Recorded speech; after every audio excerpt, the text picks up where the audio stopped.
have been so kind to me. I will give you a little present. The gift of sitting in a little blue sky to rest for the day or hour. The present doesn't move or sway. It is as still as you would wish it. The sky can be cobalt or turquoise if you choose, or fading to light. It is very restful. You can make any adjustments. The sky will be of dimensions large or small, depending upon your mood. I think you might add a little breeze, the kind that caresses, and then you might think of me again, and I of you where I am, since you have been so kind to me. But you must make the sky yourself after I give it to you. That way you will truly have it as your own.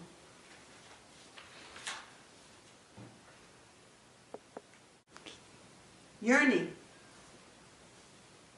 I want the wind curled, the tin stars bent back. I want the shrill sound of celestial trumpets quiet to my indestructible yearning will. I stumble through the ragweed and stumps of time's junkyard, blind to my own independence, yet always yearning. I carry the burdock home and bathe in rusty water, and I cry for my lost homeland. I will the wind out of my ears. I want my kin back. Lost in great waves of doubt, I swallow my ineffable love, unknowingly.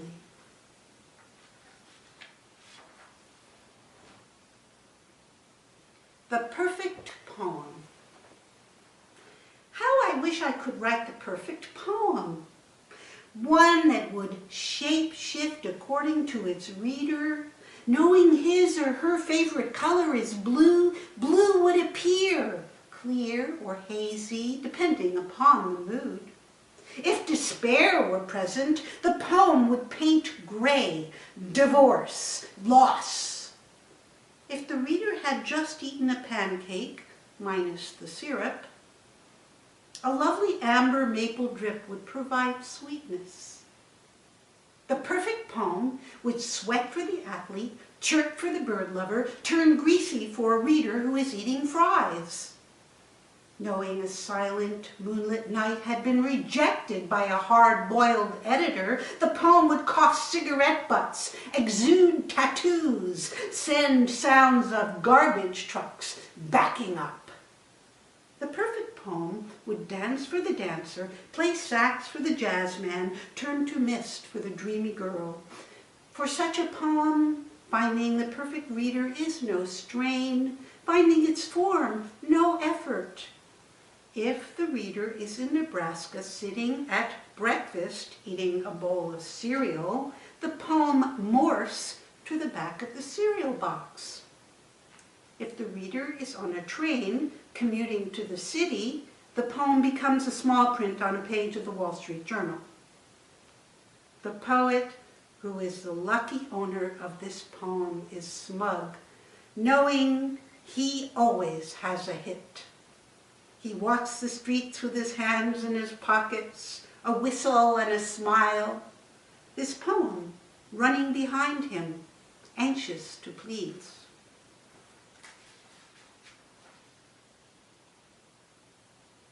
The title. This poem has a temporary title. In transit, working, not there yet, almost. What it means, not quite, might be cliche, so watch out. The meaning must be said exactly right. You know that magazine that thinks aloud?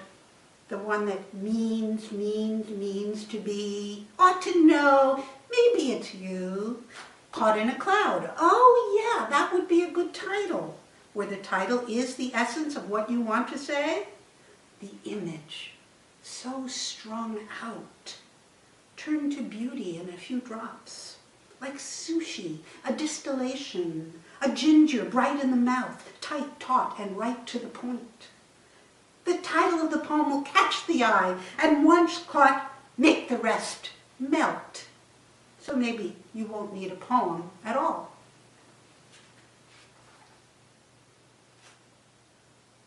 And now a few cheesecake poems.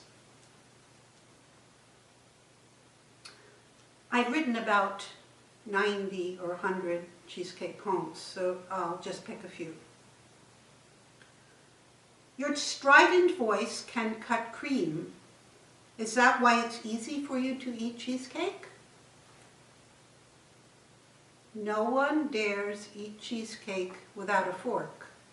Some control is necessary. Stop obsessing about cheesecake or you will be diagnosed with obsessive apple pie disorder. Why can't the psychs ever get it right? Dogs believe in reincarnation, so they can have cheesecake next time around.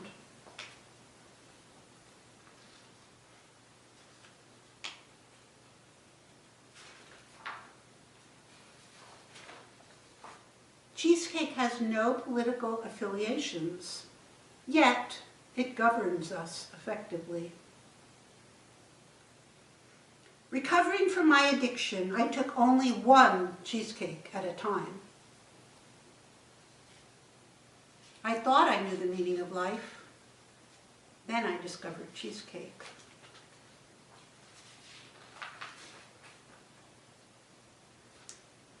If the Elizabethans had had cheesecake, Shakespeare would have written these poems.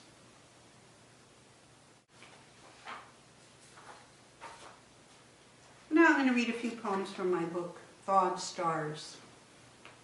Still in print. These poems don't rust. That wasn't a poem. All right. I have this all set. The Eye of the Toad. To see through the eye of the toad, I relinquished my thrashing will, emptied the haste of a lifetime to blink with slow profundity, my mind devoid of extraneous frills that would cause an irregular jump or disturb my solid concentration, slow toad eye.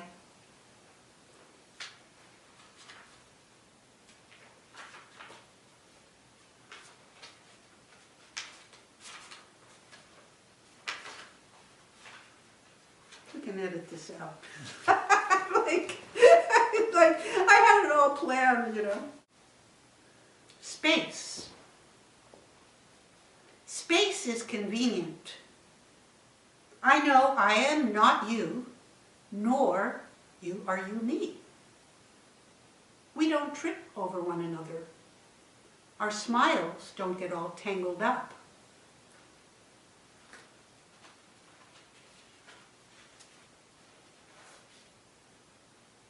Rain moments on the train. The water streaming down the glass panes like hungry tadpoles, tails growing. The boats docked in the cold November rain are silent. People mumble under huge raincoats. The river is a prisoner. The heavy mist has stuffed its gray gauze into river's mouth, holding it hostage. We glide through the mist, saying nothing, like spies.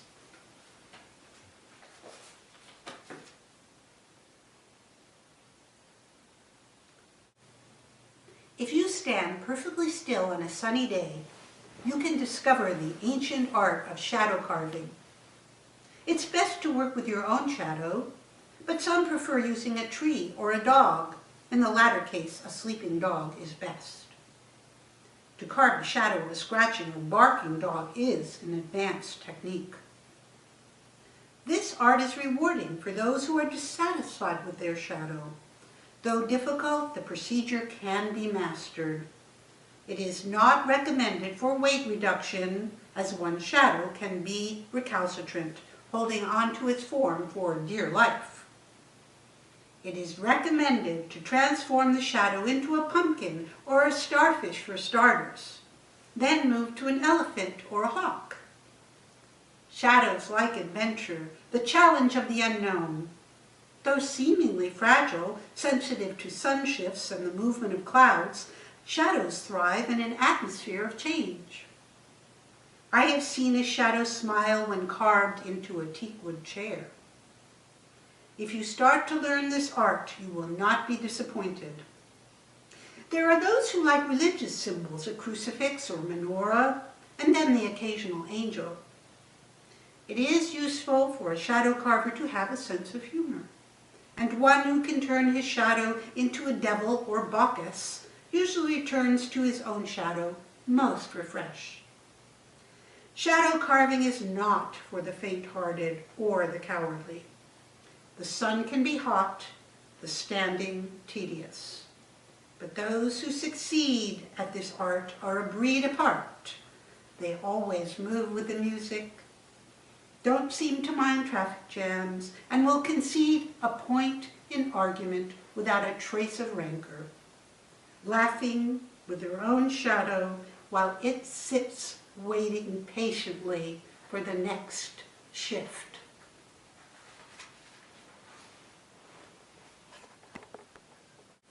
At the airport, they make us take off our shoes and place them on the conveyor belt because they are protecting us from people with bombs in their sneakers.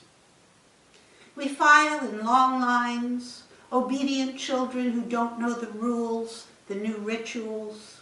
Must the faxed itinerary be dated? Will the skycap take my government-issued identification card?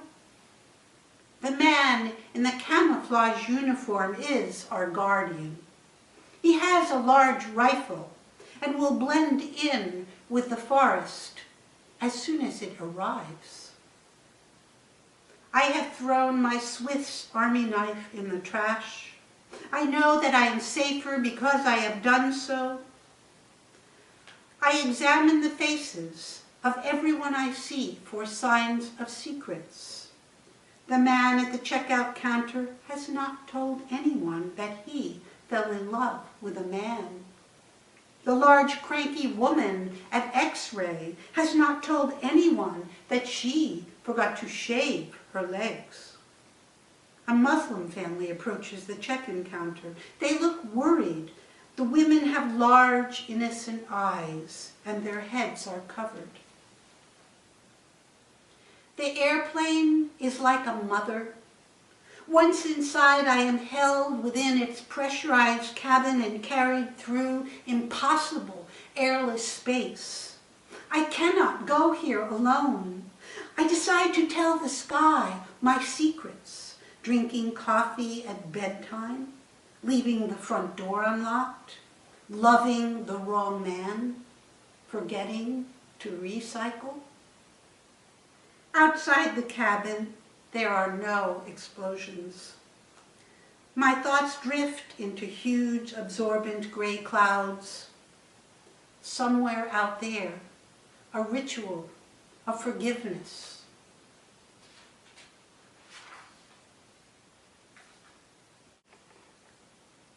Thunder.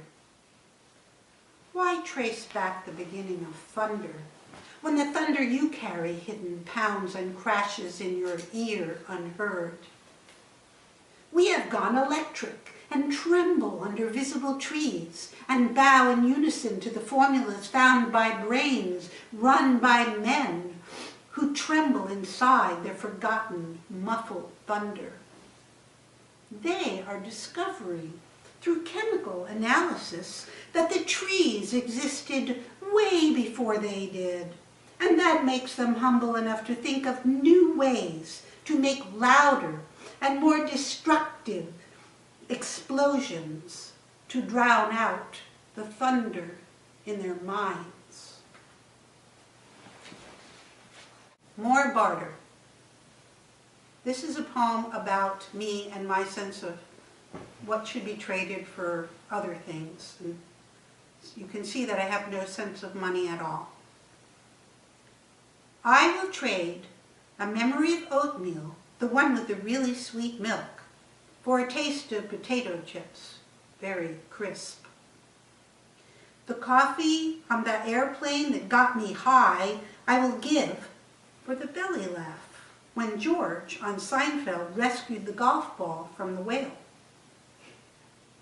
But if you didn't save that one, I'll trade an old Ernie Kovacs show for a glimpse of the Dagob dancer girl at the Met.